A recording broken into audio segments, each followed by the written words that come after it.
all those places, and like growing up, Boston was racist. It was like black people could not even Phil's Corner. We lived at Phil's Corner, and Phil's Corner was iffy because you know it was racist but not racist. Like you could go certain places in Phil's Corner, but you couldn't go to other places in Phil's Corner.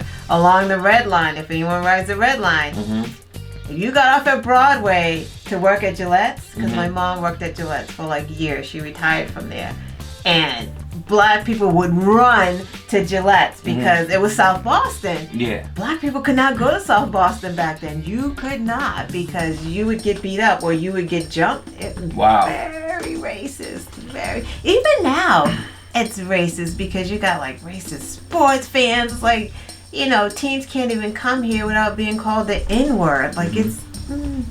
Boston's an interesting place here. It happened in hockey. Yeah. At a Bruins game about a month ago, or it quite recently, at least within the last 3 months. Black player for the opposite team. He's good enough to play in hockey.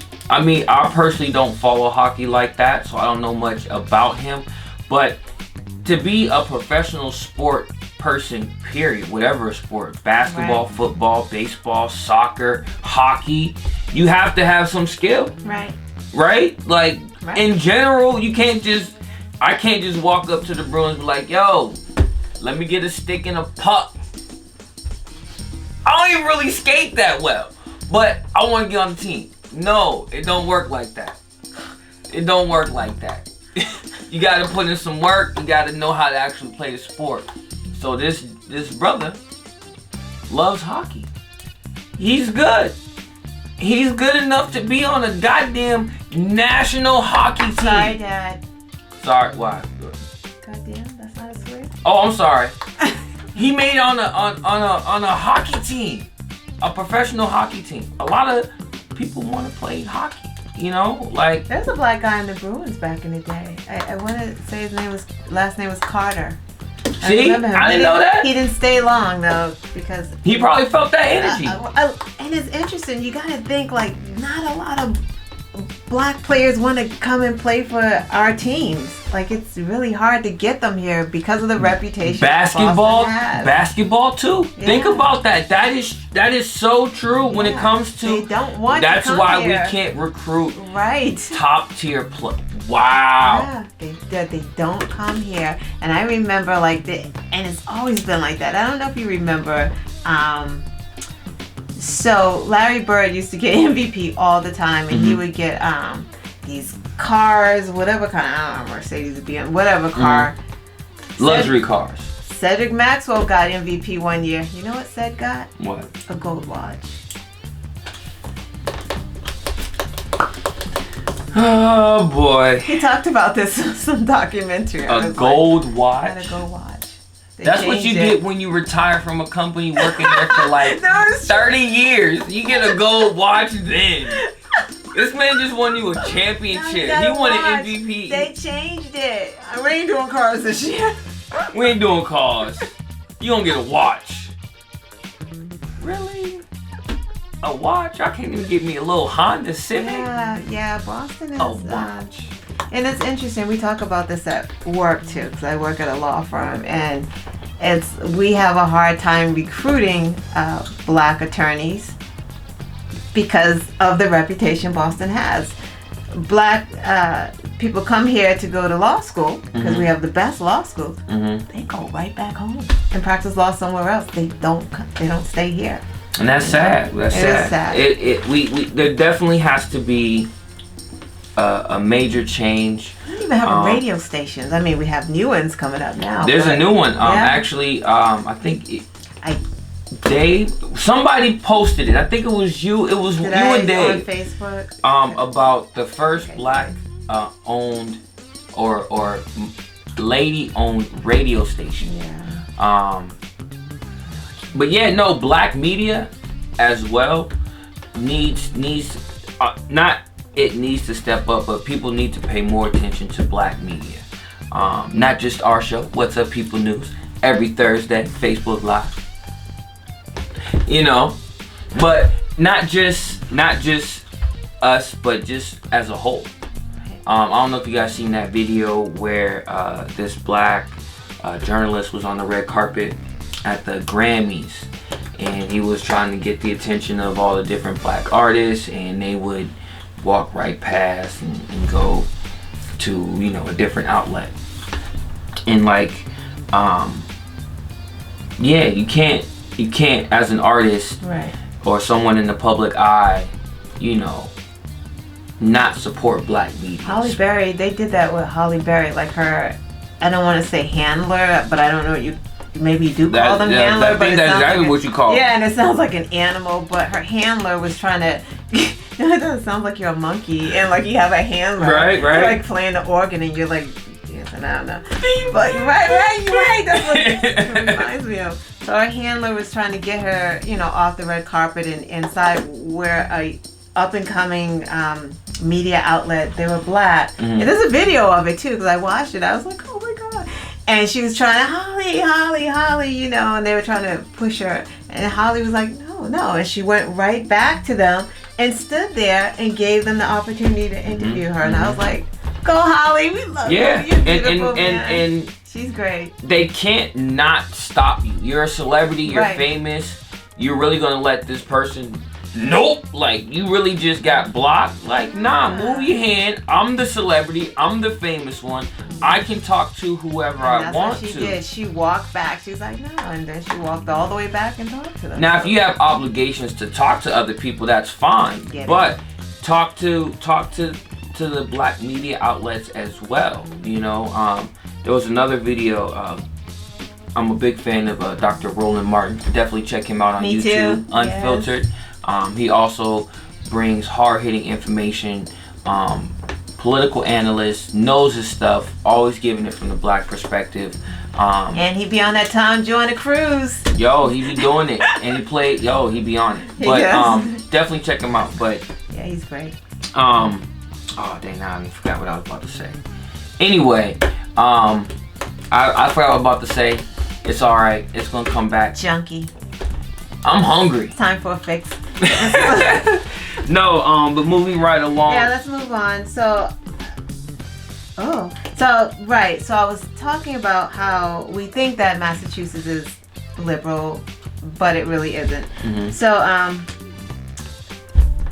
abortion rights is important to me, and I think, well, we know that there is an attack on Roe v. Wade right now, and if Trump gets reelected for 4 more years, he's hopefully, you know, hopefully Ruth, you know, get him out. We want Ruth to stay, but if he gets to nominate another justice, Roe v. Wade is going to be gone. And if you don't know what Roe v. Wade is, that protects, it's pro-choice. It protects a woman's right to abortion. Gives her the choice. If she groundbreaking.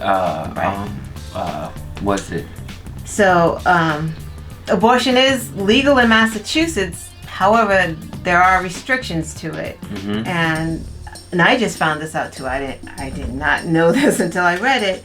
So here in Massachusetts, if you are in your 3rd trimester, and if you find out that your pregnancy would be lethal to you, the mom, or the fetus or the baby that you're going to give birth to, you're required to give birth to that child. Like, you cannot have an abortion in Massachusetts in your 3rd trimester at all. I mean, it's not like you're gonna have this abortion just because you just want it. Yeah. No, because nobody is gonna have an abortion in the 3rd trimester. It's ridiculous unless. And that's a Republican talking point, by the way. That's a major talking point. They do try to say we're trying to kill babies. I've never heard of someone, of a lady getting an abortion that late in a pregnancy. Never. Just like, you know what? I'm tired of it. Right, I don't want to carry this.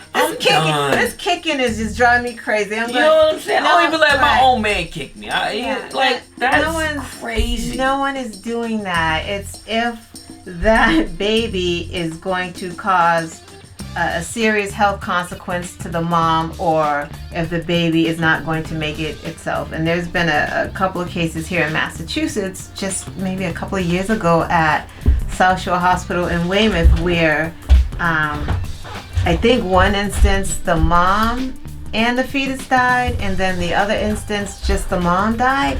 I remember reading it like, how does that happen? Like, in this century, how are women dying in childbirth? But now it makes perfect sense if here in Massachusetts we are forcing women to give birth to stillborns. Was that what would happen? Well, there's different diagnoses. So, and I'm not a doctor, so I can't say it. But there are certain conditions that would be unsafe for the mother to deliver a child. Like it could kill the mom, or it could kill the baby, or both. Or you even have different syndromes and things that the baby may have. Like the baby may not even be able to be viable for a certain amount of time. And you've just found that out in the 3rd trimester. You still have to give birth to that child. Wow, that's crazy. We already know, Alabama and Mississippi and Ohio and all those states have like way more restrictions than we do. And I hate the fact that they do that in Ohio. Right, that's even horrible. Like rape. They want you to have that child even if you've been raped. They want you to have the child even if it's incest. You have to have that child. They don't care if the baby is born outside of the womb. They want the doctor. There's no such thing as this procedure to put the baby inside of the womb. That's what they were debating. Like, I forgot what I heard about that. Yeah, he was like, well, can it go back? No, that's just I heard not about how it that. works. Yeah, no. These people are crazy. They're attacking our rights. So just know that here in Massachusetts, you cannot have an abortion in your 3rd term, even if you will die giving birth to this child, or even if the child will die, they will not allow it.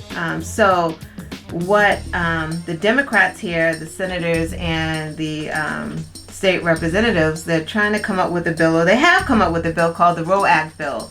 And this is going to be in place just in case, it's a precaution, just in case Roe v. Wade fails. We will have the Roe Act bill here in Massachusetts, and actually they should be taking this up in session whenever the legislators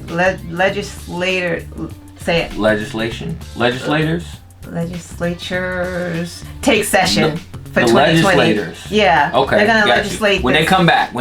Session, right? They're gonna vote on this. Baker is against this. Just know that. You should know that already. If you don't know, who's against it? Charlie Baker is against this, but Charlie Baker don't want you to have the right to do what you need to do. Charlie Baker, for your own body and really your own health. He does not. Wow. He does not want you to.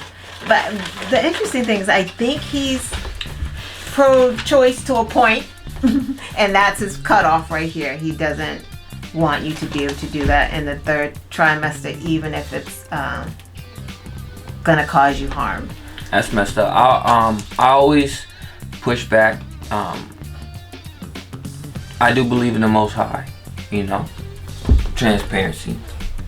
But I don't like the fact that a lot of people and a lot of evangelicals and Christians and people in those religious circles use the Bible to say, as justification that abortion is bad. Right. Now, regardless of whether it's immoral or not, the Most High gave you the choice. Right. It's not the government's choice. It shouldn't be the government telling women what to do with their bodies. There are just so many scenarios. It's like you have women who the doctors are like, this baby has this, it has that, it has this, it's going to have all kinds of issues, and it's probably not going to live past its 6th birthday. Why would you want to go through that? But in some states, women are forced to have, a woman wrote a whole article about she gave birth to this baby, had all kinds of birth defects. Her health, her medical bills. It wasn't covered. But you still have those bills. Even like when I've had surgeries and I still end up with a $5,000 bill, right? So you still have out-of-pocket expenses, and she had all these out-of-pocket expenses, and the baby, in fact, did die. So not only did she get attached to this baby, so she has to mourn that, and she has all of these medical bills. That's sad. Because they forced her to have this child. And not only is it, you also have to look at the insurance companies. Look at them as well. They are just as much to blame, because they will spend millions of dollars on lobbyists to lobby the government to say, hey, we're not going to be responsible for these procedures. We're not going to cover this procedure. We're not going to cover this medicine. We're not going to lower the rates on this medicine that can save your life, or having an abortion that might be able to save your life or the child's. Oh, right. Like there's it seems like it always attacks women, doesn't it, women? And it's sad. Like it really seems sad. like it's always an attack on women's health.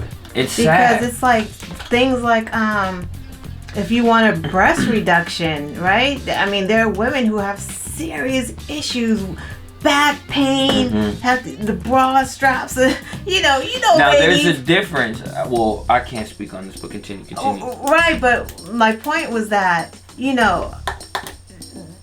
if they're a certain size, it just causes a lot of pain. And women have to jump through hoops, I'm telling you, to get the insurance company to pay for a breast reduction. Like, you literally have to be you barely can walk for them to pay for it, because they're just not gonna. They try to profit on everything. They're just not gonna pay. The insurance company is just not going to pay for that. They really just don't care. But they don't care.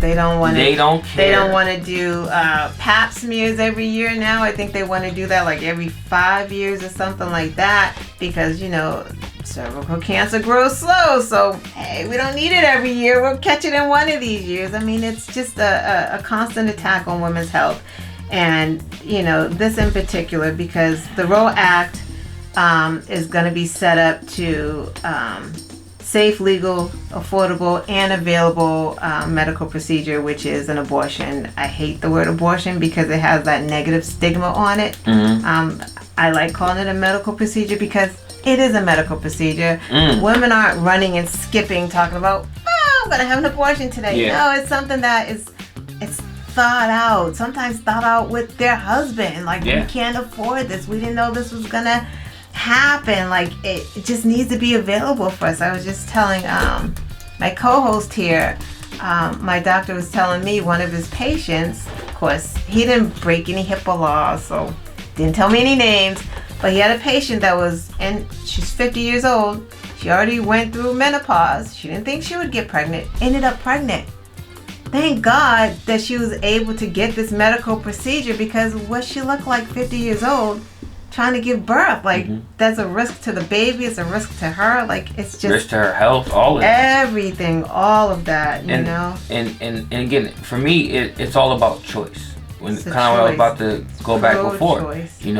If you're a religious person, the Most High didn't force you to believe what you believe. You have the option, right? And he's about choice. He's about giving you the option.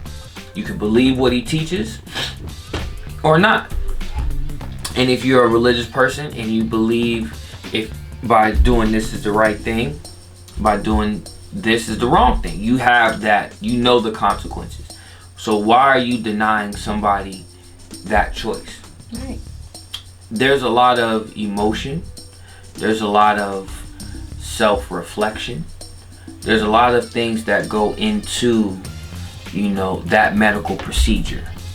A lot. And you gotta live with that. And it's for the lady. And if the man is a part of that, he has to deal with that as well. Not as intense as the lady, but if he was there and it's something that they decided together, he has to go through that, and the emotions like, oh man, well, what if I had a son, and I could take him to play ball, and you know what I'm saying, see him off on his prom date, or if I had a daughter and I get to walk her down the aisle when she gets married, and send her off to a deserving gentleman, and having the daughter dance, and I don't have a daughter, I have a son, but you know what I'm saying? Like you have, if you don't have, I would see, the man would have those thoughts just like the lady did, So there's a lot of emotion, like you said. No one's skipping down the street like, I'm about to get an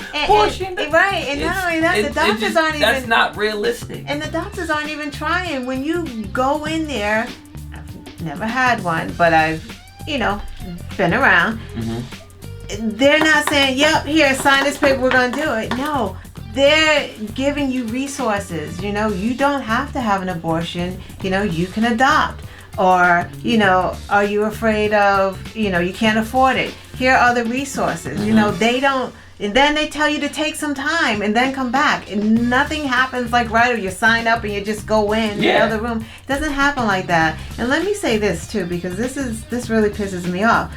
Christian conservatives, evangelicals are always screaming, pro-life, saving babies. They care about these babies when they're unborn. But once these babies are born and no one can afford these babies, they want to rip your health, your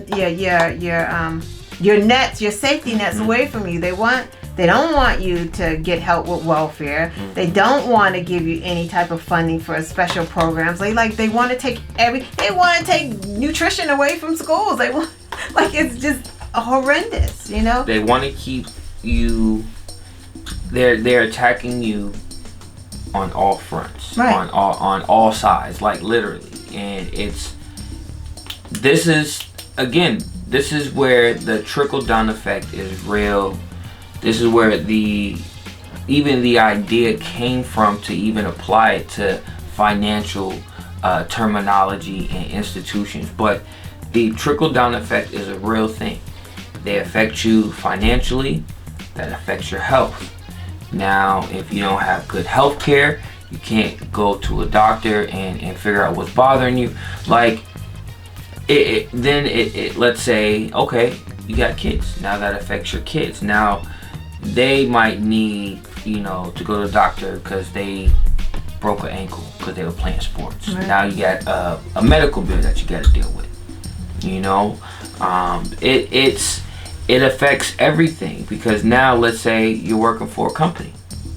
They're not giving you adequate health care. Now that's more money you have to pay out of pocket. Now let's say that insurance company has a deductible of $150. Now you got to pay $150 every time you come out of pocket when you need to go to the ER, either for yourself, your kid, your husband, or your wife. Now it's starting to seep into every aspect of your life. Now we got to worry about bills. Now, because you don't make a livable minimum wage, now you don't have enough money to pay for that medical bill, because little Timmy had to go to the doctor because he injured his ankle playing soccer. Right, and don't even talk on dental. That's a whole nother animal. Dental is its own separate insurance. You know what I'm saying? Eye and dental is its own thing. It's not even covered in regular insurance. Everyone don't even have to give you dental, so nope. Man, listen. So y'all better floss. Y'all better get the flossing. You know what I'm saying? Like they're attacking you on every side. They want you to feel defeated. They want you to feel incomplete. They want you to feel sick, so that. And for me, I'm about to put my conspiracy hat on. So just transparency, my conspiracy hat is on. I have a conspiracy. My hat's on right now. That's why it's invisible. It's a foil. But that's because you have all these things to deal with, because you have all these real life issues that real people deal with, you don't have time to see all these laws that they're passing that strips away your rights as an employee to corporations. When it comes to these institutions and banks creating fake accounts in your name, they're passing laws and legislation that make it harder for you as a consumer to fight back, but makes it easier for corporations to continue to do things like this. Whether you're Democrat or Republican, it doesn't matter. Now, it mainly happens in low income areas, but people, white and black, are affected. Right. Corporations only care about the dollar. They don't care if you're black or white. They use that to help them as a tool to say, I know you're going to argue and fight over this. You know what I'm saying? Yeah, it's going to affect the black people, but I don't care really, because I'm going to make money. Right. And it's going to just cause more division. So we have to be vigilant. We have to have better understanding of what's going on. Support your black media, support your independent media, become more activated. Right. All the stuff that she said is matters. I want to, if I do have a daughter in the future, I want her to be able to have that choice. Right. If a dude did that, bro, I'm going, man. And that scares me. Like, that scares me. I have 3 daughters, you know, and as I talked about my grandson Pharaoh. Hey, Pharaoh. You know, my daughter, my oldest, she was pregnant at 20, and we had a serious conversation of, do you want to keep this? Like, is this what you want to do? Like, I'm going to be real and transparent. I was like, we get rid of this. What we need to do. I was like, Googling like family planning in Brookline and everything. Like, how much is this? And then, you know, I went home and I was woosah. And I'm like, she's got to make this decision on her own. You know, I don't want to be responsible for making that decision for her. And she's 20 years old. Yeah, she should be old enough to, you know, so, make I, that big of a decision. And I let her make it. You know, I didn't push on her. I was just like, you know, whatever, we're gonna make it work. And like, he's wonderful, and he says don't eat at Wendy's, right? And that goes back to choice. Yeah, she had the option. Has a choice, right? And if the Republican Party and corporate Democrats and people who are against Roe v. Wade are trying to strip that choice away, you have to fight, and you have to know this information. Call your senators. 1-888-701-0964. 1-888-701-0964. Those are your senators. Your state reps. 1-888-665-9804. Say that one more time. 1-888-665-9804. Those are your state reps. Call these people. Tell them that you are for the Roe Act bill. Yep, and I know y'all see me just going like this with a pen in the air, like, what the hell? But once this is uploaded, you'll see the information at the bottom of the screen. I'm just going over it. Yo, but we're going to have that information pop up at the bottom of the screen. No, it's serious business. Call them. And matter of fact, keep put those numbers in your phone, because if you have any problems, this is their hotlines. Call these numbers. It's your senators and your state reps. Exactly. Leave messages. Be that white lady in McDonald's asking to speak to the manager. Exactly. Like, seriously, like, I know it's funny and I'm making a joke, but you have to be in that type of mindset, you know, to be like, you know, I don't like what's going on. I don't like the service. I need to speak somebody higher in authority that can correct this injustice. Look what they were doing when Trump was trying to get rid of ACA. DACA? The Affordable Care Act. Remember? Oh, yeah. They were having sit-ins. Like, that's what... Listen, they forced them not to shut that down. Man, sit-ins everywhere across America. They were sitting in all state houses everywhere. That's how things get done. So, you know, light up the phones, guys. I know you don't like to make phone calls. You know, they have email and Twitter too. Yep. So be active. Be active. So with that being said, we are going to wrap this wonderful episode up.